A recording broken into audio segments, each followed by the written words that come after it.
Chicken biryani எப்படி செய்யலாங்கிறத பார்ப்போம். அதுக்கு என்னென்ன பொருட்கள் தேவை அப்படின்னா, மல்லிக்கீரை, புதினா பிரியாணியில் வெட்டி வச்சுருக்கேன், இறைச்சி சுத்தப்படுத்தி வச்சுருக்கு, 3 பெரிய வெங்காயம், 3 தக்காளி அதை நறுக்கி வச்சுருக்கு. இன்னும் கொஞ்சம் பொரிக்கிறதுக்காக பெரிய வெங்காயம் தனியாக வெட்டி வச்சுருக்கு, இஞ்சி பூண்டு பேஸ்ட்டு, முந்திரி, ஏலம், கிராம்பு, பட்டை, பெருஞ்சீரகம், ஒரு பாதி எலுமிச்சம்பழம் புழிஞ்சு வச்சுருக்கு, தயிர், இதெல்லாம் எடுத்து ரெடியாக வச்சுருக்கு.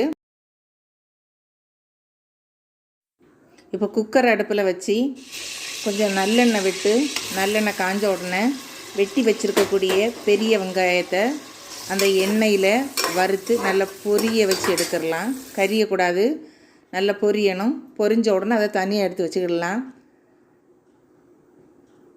பிரியாணி ரெடியான பிறகு மேலே போட்டு கிண்டி விட்டால் அது நல்லாயிருக்கும், நல்ல ஒரு டேஸ்ட்டாகவும் மணமாகவும் இருக்கும். அதுக்காக தான் இதை முதல்ல எடுத்து வச்சுருக்கு. இனி அந்த எண்ணெய் கூடவே 2 கரண்டி நெய் விடணும்.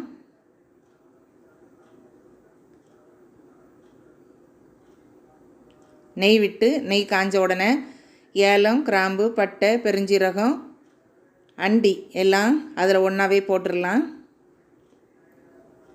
அதை ஒரு கிண்டி விட்டு அந்த பிரியாணி இலையும் போட்டுக்கிட்டு கிஸ்மிஸ் போட்டுடலாம். அது கூடவே வெட்டி வச்சுருக்கக்கூடிய சின்ன வெங்காயமும் பெரிய வெங்காயமும் 2 கலந்து தான் வச்சுருக்கேன், அதையும் போட்டு நல்லா வதக்கணும். வதங்கட்டும்.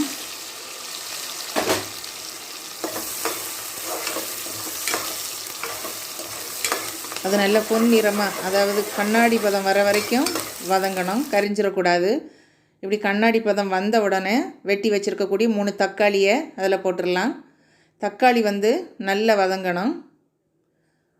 சிலர் முதல்லையே உப்பு போட்டு வேக வைப்பாங்க. உப்பு போட்டால் 2வது உப்பு போடும்போது அதிகப்பட்டுறக்கூடாது. அதனால நான் இப்போ இதில் உப்பு போடலை. ஆனால் உப்பு போட்டு வேக வச்சா சீக்கிரமாக மசிஞ்சிரும். நான் கடைசியில் தான் உப்பு போட போகிறேன். இப்போ அது வதங்கியாச்சு. அதனால் வெட்டி வச்சுருக்கக்கூடிய மல்லிக்கீரை, புதினா, பிரியாணி இலை எல்லாம் நல்லா சுத்தப்படுத்தி பொடியை நறுக்கி வச்சுருக்கு, அதை இதில் தட்டியாச்சு. இதை நல்லா கிண்டணும், எல்லாம் ஒன்றா கலந்து வேகணும். முதல்ல இஞ்சி பூண்டு பேஸ்ட்டு போடலை, ஒட்டி பிடிக்கும். அதனால் இப்போ தான் இஞ்சி பூண்டு பேஸ்ட்டு போடுறேன். ஒரு 2 கரண்டி இஞ்சி பூண்டு பேஸ்ட்டு போட்டு அதையும் நல்லா கிண்டி விடணும். அந்த பச்சை வாசனை போகிற வரைக்கும் நல்லா கிண்டி விட்டுட்டு சுத்தப்படுத்தி வச்சுருக்கக்கூடிய நாட்டுக்கோழியை நம்ம அதில் போட்டுடலாம். இதை நல்லா பிரட்டி விடணும், எல்லாம் நல்லா கலந்து வரணும். நல்லா கலந்து விட்டுட்டு அதில் புழிஞ்சு வச்சுருக்கக்கூடிய ஒரு பாதி எலுமிச்சஞ்சாறையும் விட்டு ஒரு 2 கரண்டி தயிர் விடணும்.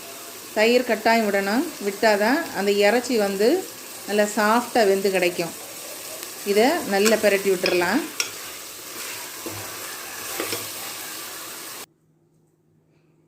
பச்சை மிளகாய் முதல்ல போடணும், நான் வெட்டி வச்சதை எடுத்து போட மறந்துட்டேன். இப்போ ஒரு 5 சின்ன பச்சை மிளகாய் போட்டிருக்கேன். ஒரு 1/2 கரண்டி மஞ்சள் பொடியும் போட்டிருக்கேன். இதையும் நல்லா கிண்டி விட்டுறலாம். இனி காரத்துக்காக வத்தல் பொடி போடலாம். நான் காஷ்மீரி சில்லி பவுடர் இருக்குது, அந்த காஷ்மீரி சில்லி பவுடரில் ஒரு 2 கரண்டி போடுறேன். இது ரொம்ப காரம் இருக்காது, ஆனால் நல்ல கலர் இருக்கும். அதனால தான் காஷ்மீரி சில்லி சிக்கன் அந்த பவுடர் போடுறேன். காஷ்மீரி வத்தல் பொடி இதை நல்லா கிண்டி விட்டுடலாம். நல்ல ஒரு கலர் கிடைக்கும்.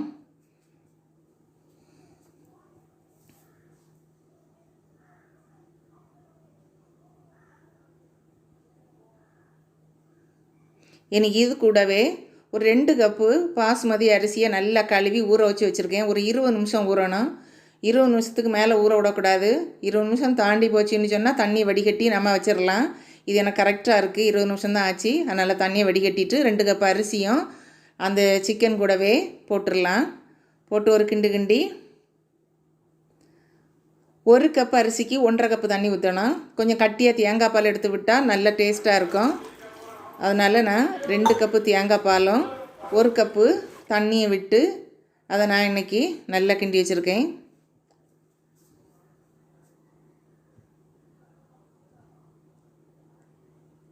இது நல்லா கிண்டி எல்லாம் ஒன்றா வந்த பிறகு அதுக்கு பிறகு தான் நாம் அதில் உப்பு போடணும். கல் உப்பு தேவையான அளவு போட்டு அதையும் கிண்டி விட்டுக்கிடணும்.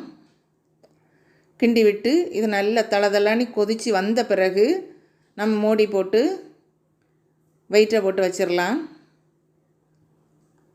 நல்லா கொதிச்சுட்டு நல்லா தளதளானி வந்துட்டு திரும்ப ஒருக்கா நம்ம கிண்டி கொடுத்துட்டு மூடி வச்சிடலாம். மூடி சிம்மில் போட்டு ஒரு 10 நிமிஷம் வைக்கணும். வெயிட்டையும் போட்டுடலாம்.